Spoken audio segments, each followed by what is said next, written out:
Hoy quiero compartir mi experiencia al asistir el año pasado, el 7 de marzo del 2020, al último junket presencial por la película Un lugar en Silencio 2, verla y entrevistar a todo el elenco. Nos pidieron que por favor no habláramos del coronavirus, pandemia que venía llegando y había provocado un verdadero caos.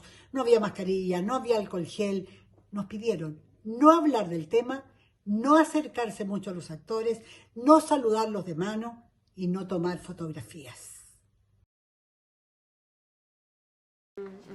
I love playing her. I mean, I think that she's defines herself, by being a mother and ferociously maternal, and now she's alone, so she's got to go to the ends of the earth to protect these 3 children, and the stakes are very high for her. So I love playing her. I think she's awesome. I think that when something is as deeply personal as this one, those themes of parenthood, themes of losing a child, or the potential of losing a child, potential of standing to lose everything that you hold dear to you, it will inevitably be a more painful experience to do some of those scenes, because it's hard to remove your own feelings about your children, when you're doing some of those scenes.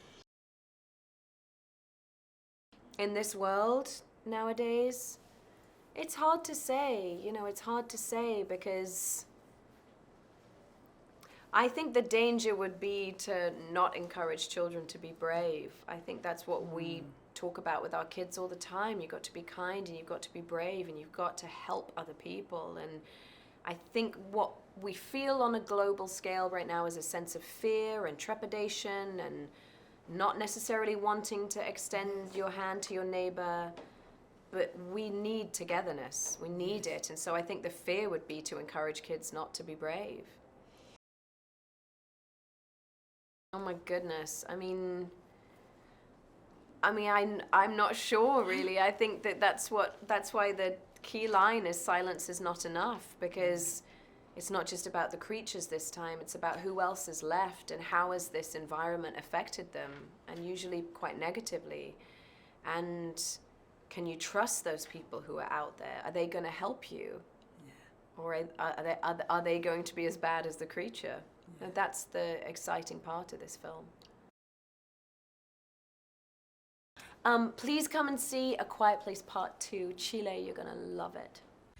Y de esta forma nos encontramos frente a frente con Mary Poppins, la encantadora Mary Poppins, esta vez convertida en una madre viuda, con un hijo chico, con una hija preadolescente sordo-muda, interpretada por una actriz con las mismas discapacidades y además con una guaguita, una guagua recién nacida, con quienes debía arrancar, debía escapar de esos seres terroríficos, ciegos, pero con un oído privilegiado.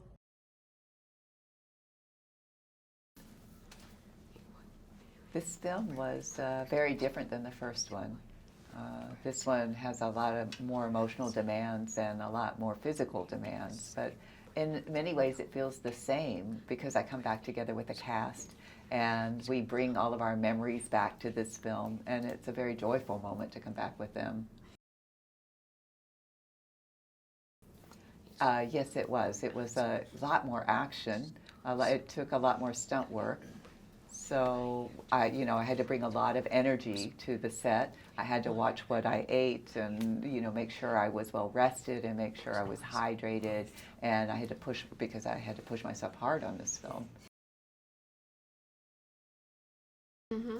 That's right. Tell me about this. Yes.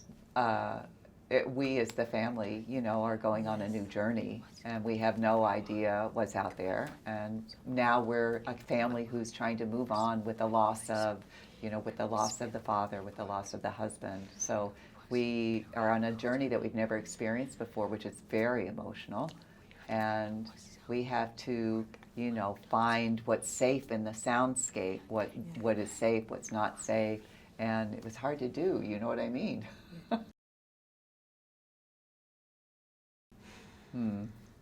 I think that I think the aliens, of course, are dangerous because you can't. We don't have a weapon to overcome them yet, like standard weapons, guns or fires, and no conventional weapons can defeat them. While with a human, you have conventional weapons that can defeat them. I think you can still escape humans somehow. I'm not sure you can the aliens.